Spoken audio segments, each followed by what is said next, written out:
It's real good to be here on a day where I am hoping that it's going to stay sunny all day. Yes, we believe it. We believe it. We have journeyed the last 5 weeks in probably one of my favorite sermon series that I've preached today called King Jesus.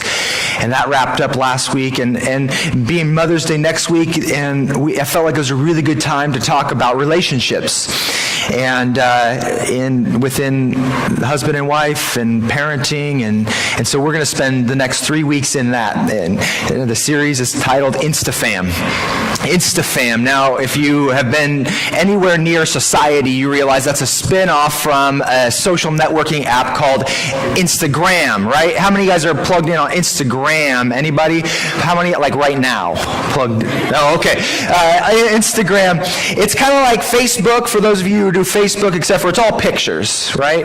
And so you post pictures and people, go through. I love Instagram. I'm not dogging it. I'm not throwing rocks at it. I love it. I'm not against it. I think it's great. We post photos of our life, and then we see who our real friends are because they're the ones that like it, right? Like I post, we see who votes for us and who takes care of us and who likes us, and we post pictures of our kids and our families, and then we sit there and we watch it and we're like, okay, I know they've checked their phone now. They're not liking it. What's wrong with them? What have I done to offend them? Sometimes we get in this trap, this Insta trap, this social network trap. You see the problem with, there's some really, really cool parts about the way we social network as far as pictures and Instagram and Twitter and Pinterest and all those platforms that everybody are on right now. And we look and we see, but I just gotta say, if you didn't know this, okay, we got to come to a realization together that Instagram isn't real, right? Social networking, it's not really real. We take these special cropped pictures, right? And we get the angle right, and we look at it, and we get the angle, and then we slap a filter on it, and we get our kids all lined up. We're like, smile, smile here, and then we take like 14 and a half pictures of them so that we can get the one where they're all looking at the camera and smiling, and then we slap a filter on it and post it to Instagram, and there you go, Instafam. But never mind, at least if your family is anything like mine at the stage that my kids are at, never mind the fact that they were just whining all morning long, and one was just hitting the other one for like the last hour and was in timeout, and then we like, smile, right? Cheese, take a picture. Everyone look here. I've seen funny things when people are prepping for their pictures that they're going to post. It's hilarious when you're in public, isn't it? And you catch somebody right before they take a selfie, and especially the girls, they're in their camera doing their hair, and then smile, cheese. And I'm not really dogging it because I think it's real funny, and I don't mind Instagram and all those things, but we have to realize that when that often we put this persona out there that's not always real. And then it doesn't help that we have all these friends that we have, and we're scrolling through our Instagram or our Facebooks, and we're like, oh, they're on another vacation, right? Oh, I can't believe they're there. Oh, new car again. Didn't they just get a new car, sweetie? And they got another one right here. We have some friends that live in Hawaii, in Maui, and I'll tell you what, during this whole rainy season, and they kept posting pictures, and a little part of my heart was a little frustrated and almost wanted to unfollow them because I couldn't stand it anymore.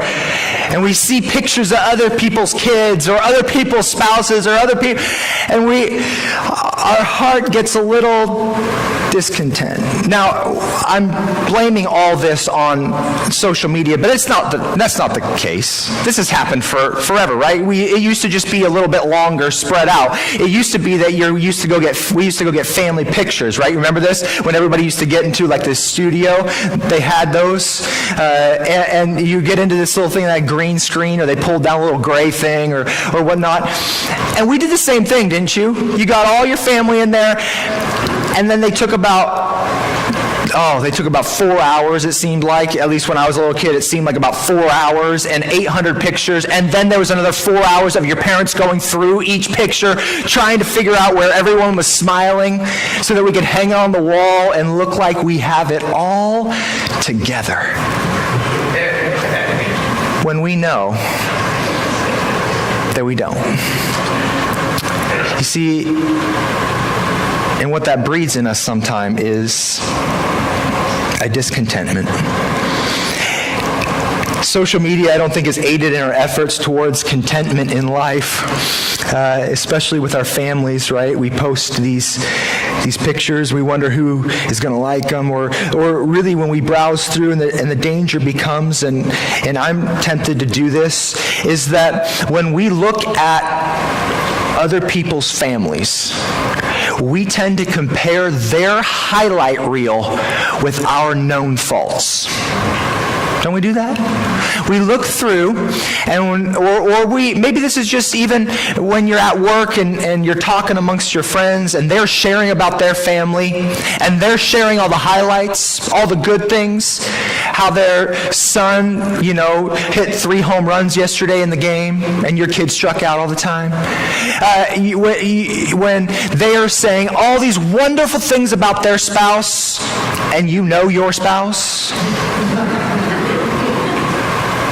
And we tend to compare people's highlight reels with our known faults.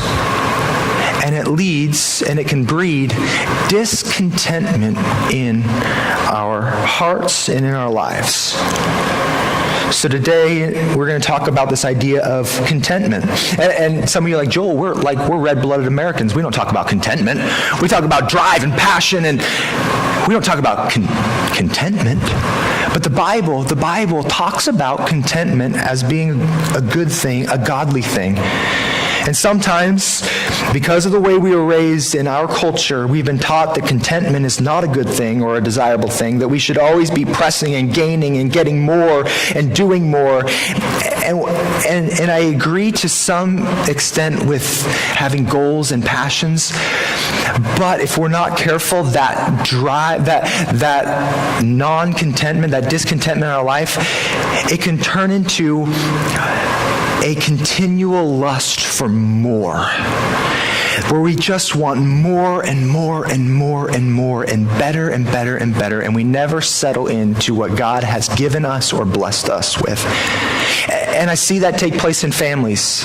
I see that take place in my own heart towards my family sometimes, where we look at everybody else's highlight reels, or we look at everybody else and we're like, boy, I wish I had that. If I just had that, if I just made what they made, of course we could go on those nice vacations. If we just had the house that they had, of course everything's coming together. Why wouldn't it come together for them? It always comes together for them. And we have this heart, this bitterness and this discontent in our hearts. And rather than being grateful for what God has blessed you with or blessed me with, we can quickly become discontent with what we have, with our spouses, with our kids, with our house, our cars, our vacations. And that's not the attitude, the heartbeat that Jesus would want for his followers. We're going to see that through Scripture, but in just a moment. But for those of you who are pushing back on this thought of being content, have you ever met a truly content person? Somebody that's just content with, they're just content. Isn't it awesome?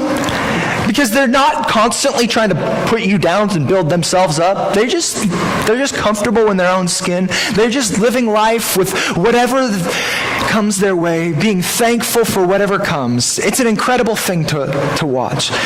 You know, those people that they drive the cars that are kind of beat up and they really don't care at all. And you're like, how do you do that? How do you, and it's not like they're just settling. It's not like they have no drive or ambition. They're just content people. I'm like, there's something about that seems nice. There's something about that goes against this continual lust for more that we tend to be in as a culture where we're just going and going and never settled, never satisfied. The Apostle Paul writes to his young Timothy, a young pastor of a church in Ephesus that he trained and brought in, and Paul was instructing his young protege in a couple letters of how to lead people and how to lead the followers of Jesus in that church to interact with each other and how they ought to live their lives. And in chapter 6 of 1 Timothy, Paul begins to talk about this idea of contentment and this idea of living lives of contentment.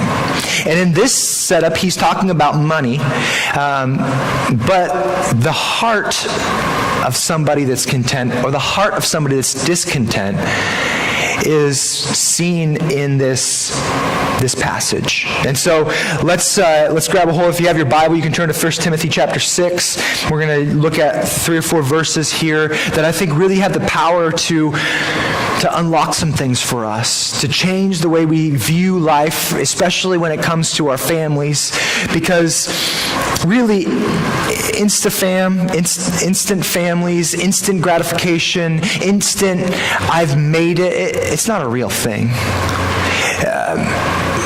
It's an illusion that sometimes we chase. And so this week we're going to talk about the idea, come around the idea that Instafam isn't real. Read with me in 1 Timothy chapter 6. It goes like, but godliness with contentment is great gain, it starts out. Godliness with contentment is great gain. This word contentment in the Greek means self-sufficiency, and it was not exclusive to the Bible. It was used actually primarily by Stoic philosophers of the day to describe somebody that was unflappable or unmoved by external circumstances. And so when Paul uses it here, he's saying that that someone who's content is unmoved by external circumstances in their life, that they are, the outside pressures aren't the thing that they're concerned with or consumed with, but what God has blessed them with, what God has given them, what is godly, they are content in that life, that they are unmovable by outside circumstances. In other words, they're not looking around, they're not seeing what their neighbors had and wanting that or coveting that or desiring that. They're just settled. And I think that that's the heartbeat that God has for us, that we find our satisfaction and our sufficiency not in what the world can provide, but rather in God Himself, in our relationship with Jesus. Now, I don't believe here that God is saying that we shouldn't set goals, or that we shouldn't have passions or dream big or even meet the needs of our families. That's not what He's saying here. But rather that He's teaching us against this misplaced emphasis on material things. That God has given us possessions to use for His glory, not for our position in life. That whatever God has given us or blessed us with, they're to be used to further His kingdom and to grow His kingdom, and they're to be thought of as His, that we are just stewards of what God has given us, not used to further our position or puff ourselves up in light of everybody else around us. That our trust and confidence comes and is placed in God alone. And that we are satisfied with Him and Him alone. what Paul tells us over the next 4 verses is Paul is making here a strong case for contentment. He makes a strong case. And so if you're still like, I don't know that you've convinced me yet, you don't have to take my word for it. Take Paul's, take the Bible's word for it. He goes on in verse 7, he says this, "For we brought nothing into the world, and we cannot take anything out of the world. You came into this world with nothing, and you'll leave with nothing." And I think this speaks to the shortness, the brevity of life, that our lives are limited by time. They're just a mist. And eternity is what really matters. I love that illustration where you stretch out a long rope and we just imagine this rope going forever this way and forever this way, and there's just this little piece of tape on the rope that represents our life.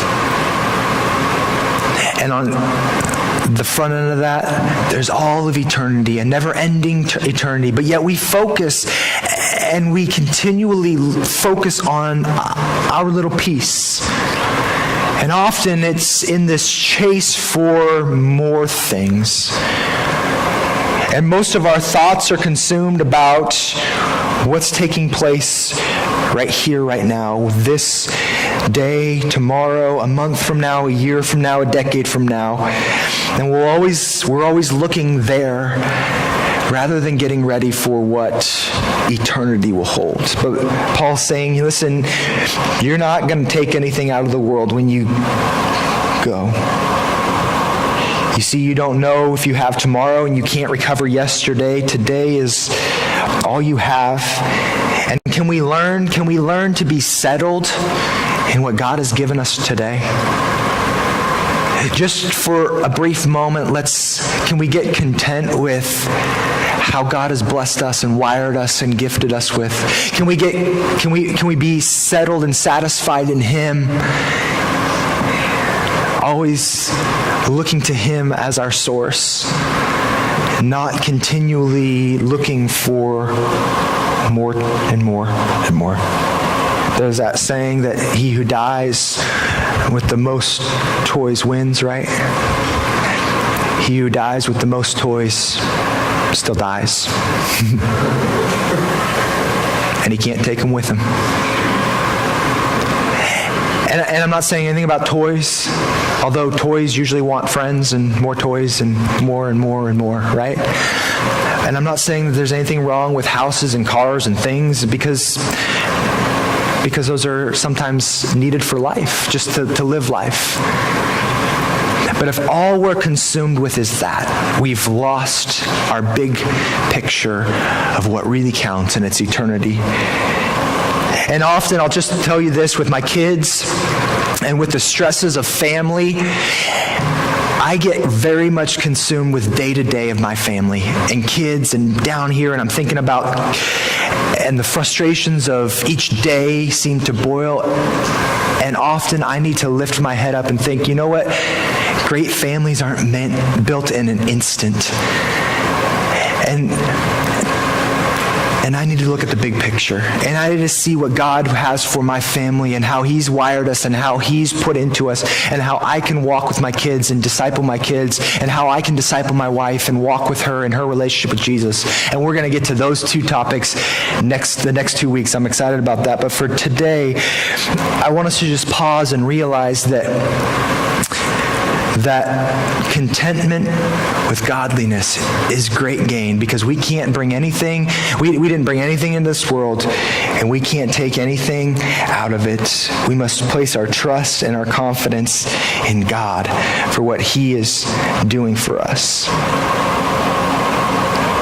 You started with nothing, you can take nothing. That extra square footage, that vacation, that car, in the end, I don't think you're going to really sweat it when you're standing before Jesus. So really, when you look at it, when we talk about it in this, contentment makes sense. Contentment's logical, that we are settled with what God has given us. And discontentment is a stealer, and it will steal the satisfaction right out of our lives. Point number 2 that Paul makes here in 1 Timothy 6:8 is this. Chapter 6, verse 8 says, "But if we have food and clothing, with these we will be content." If we have food and clothing, he here is moving back and alluding to Jesus' teaching on the Sermon on the Mount that life is more than food and clothing, and worry is useless. Now, food and clothing here is just a representative of all of life, of all of our possessions and the things that we see as necessities for life. And that God is the provider of those things, and he knows what we need before we even ask. And Jesus, in his teaching on the Sermon on the Mount, he said, why are you worrying about this? Look at the sparrows. And they don't have any problems getting clothed and fed. And how much more important are you to God than those sparrows? Look at the lilies of the field, and in all their glory, and yet God will take care of you. God takes care of you. You see, what happens when we're discontent, we are in essence putting ourselves in the position of provider, deliverer, and caretaker. We become our own source when we become discontent, right? We take God's role and put it on our own shoulders, saying that I need to do more, and I need to strive more, and I need to make more, and I need to buy more, and I need to... In other words, we are pulling the responsibility of caretaker off of God and putting it onto our own shoulders when we live discontent lives. But God will take care of the necessities of our life.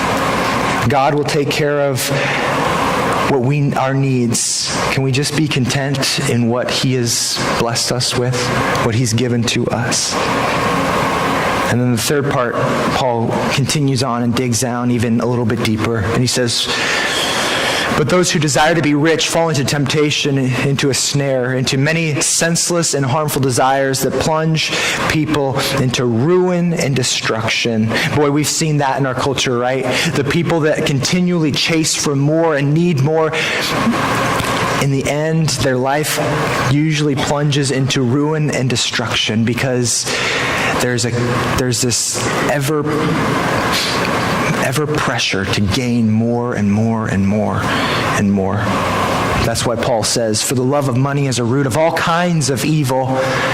It is through this craving that some have wandered away from faith and pierced themselves with many pangs." And what Paul's saying here is money isn't the root of evil. And don't miss his words. Don't miss his heart. In fact, money isn't the problem at all. Money isn't the issue. It's our hearts that are the issue. The love of money, the desire for things, the desire for perfection, the desire for that continual lust for more and more and more, that's the heart of what Paul's getting at. Not money. Money, it just lays there. It has no power if we don't give it power.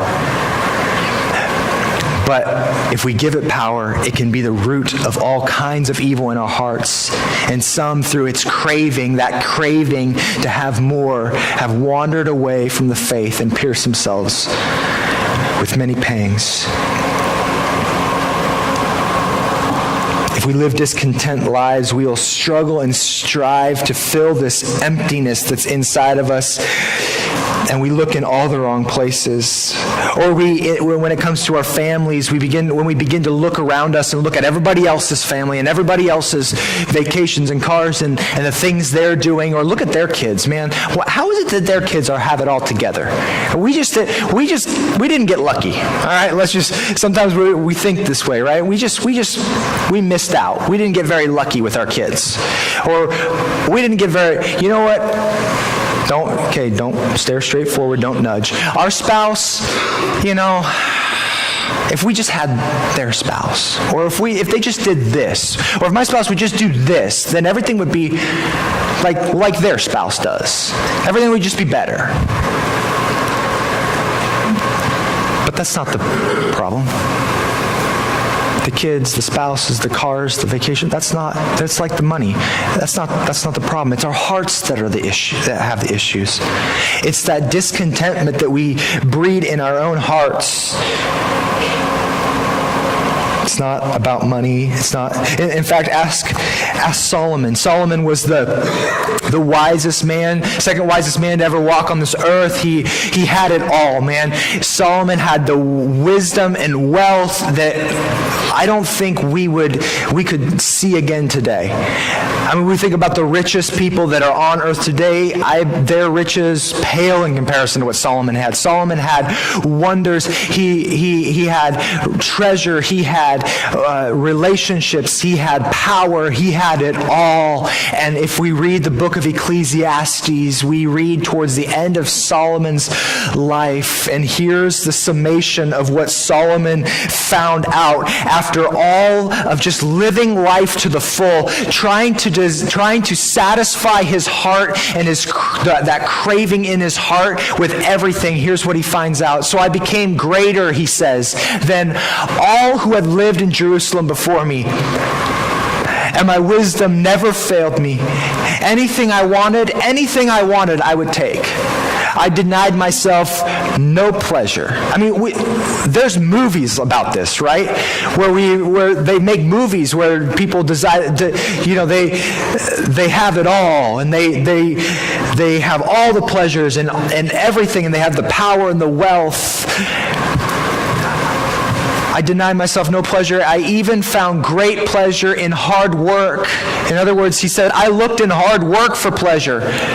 I put in more hours than anybody else in the office, thinking that would bring me more. That would satisfy that discontentment in my heart. And I worked hard. A reward for my labors. But as I looked at everything I had worked so hard to accomplish, it was all so meaningless, like chasing the wind. There was really nothing worthwhile anywhere.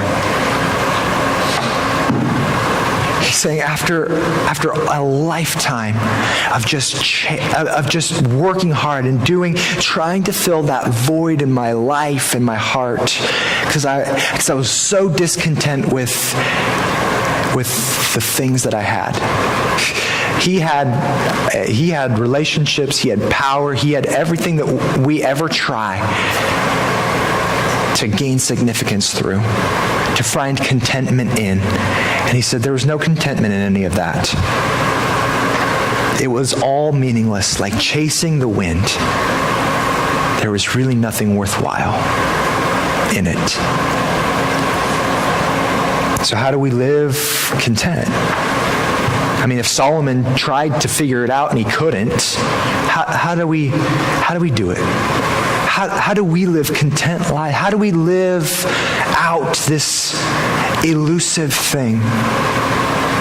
Well, Solomon, as he wrapped up his whole book there in Ecclesiastes, and if you read it, basically everything's meaningless. He goes through and everything is meaningless, this is meaningless, that's meaningless, everything I've ever tried is just meaningless. And at the very end, Solomon wraps it all up, and I think towards the end of his life, he said he finally figured it out.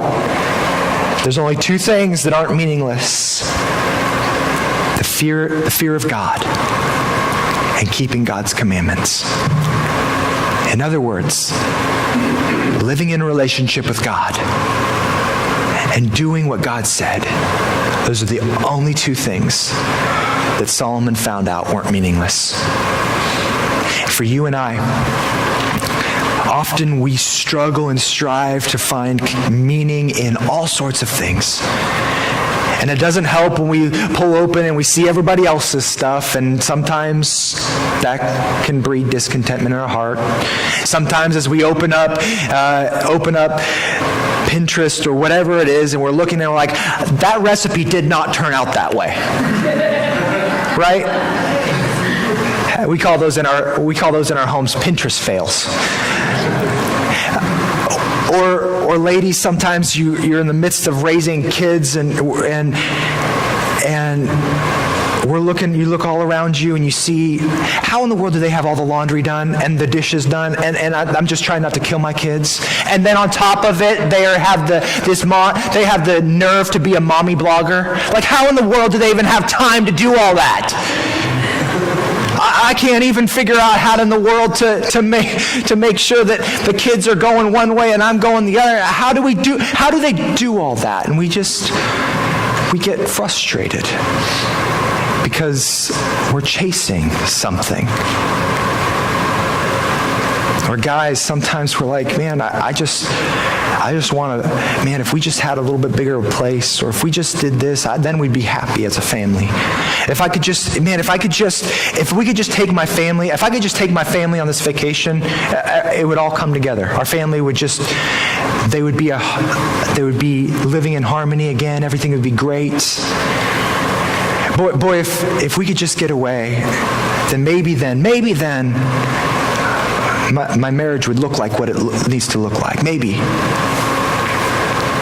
And there's nothing wrong with any of those things. In fact, some of those things are very healthy, but they won't fix that longing inside of you that you're chasing.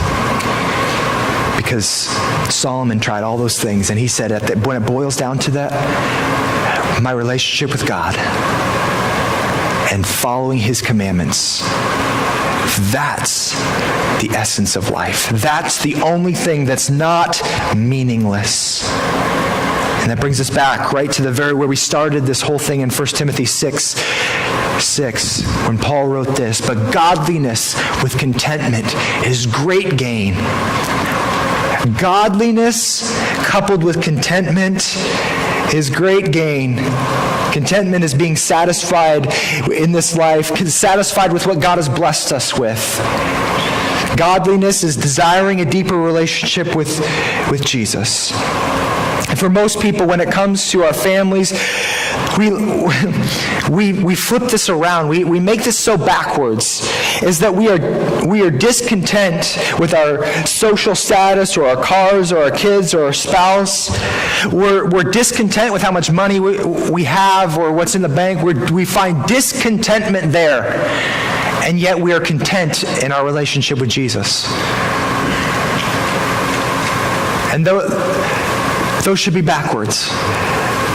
We should live content lives in what God's blessed us with, being thankful for what God's blessed us with, and be, I don't want to say discontent, but be driven in our relationship with Jesus. Be driven to gaining a deeper and more abundant relationship with Jesus. To dive into his word and to be in him and be found in him. To love him deeper, to draw closer to him, to be driven to fall more and more in love with Jesus, and then find contentment in this life. But so often in our culture, we flip those things around. Is that we are completely okay with where we're at with Jesus and not putting anything into that, and we'll just do our Jesus thing, and it's just part of our life. We have our work and our family, and we have this, and we have some Jesus over here.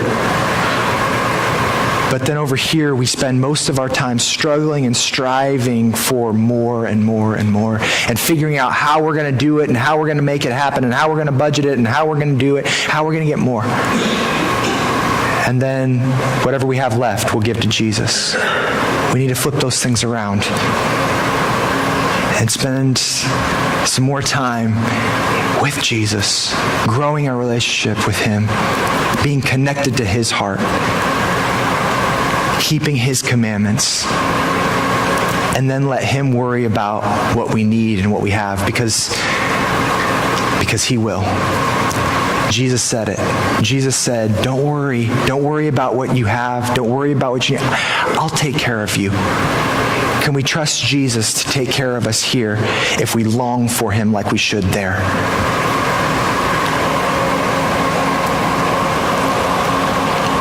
Paul wasn't a stranger to living in need. In fact, he points it out in Philippians chapter 4. The same guy, Paul, who wrote to Timothy, he wrote to the church in Philippi when he wrote this. Now that I am speaking of being in need, for I have learned in whatever situation I am to be content. Paul says, I've learned the secret.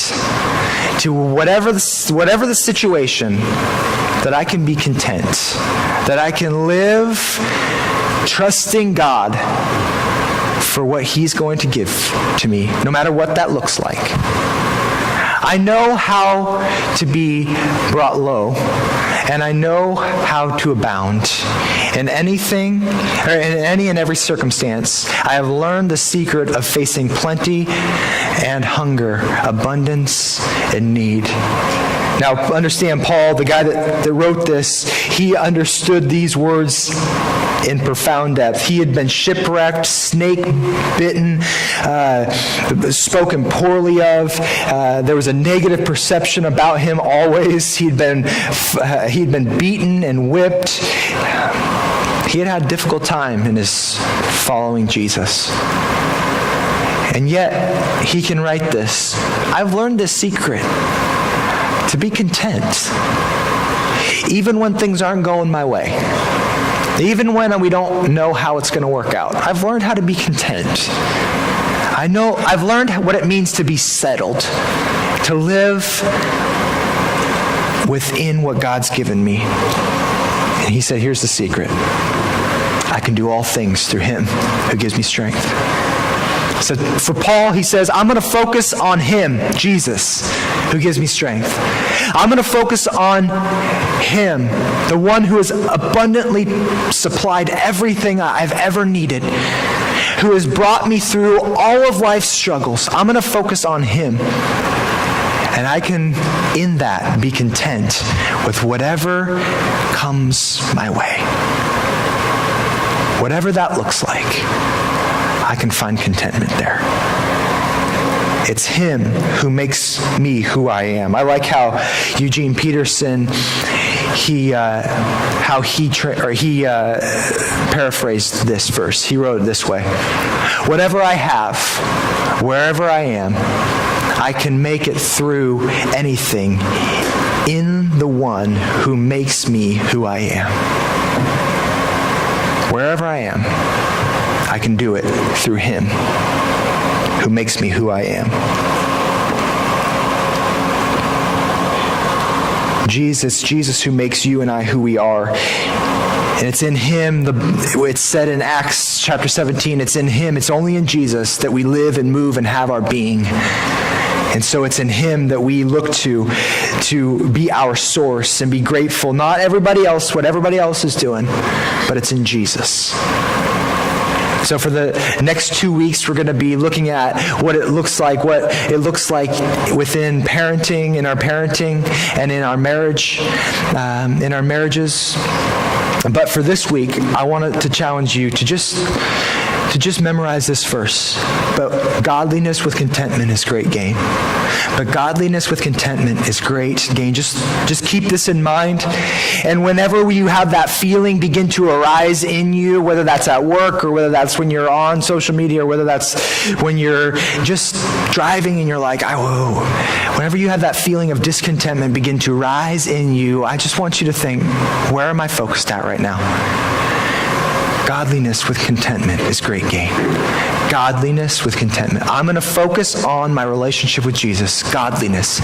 I'm going to focus on being godly because it's in Him that we have our strength. It's in Him, in Christ, I can do all things through Christ who strengthens me. And let God worry about what I have and what I need in supplying all my needs.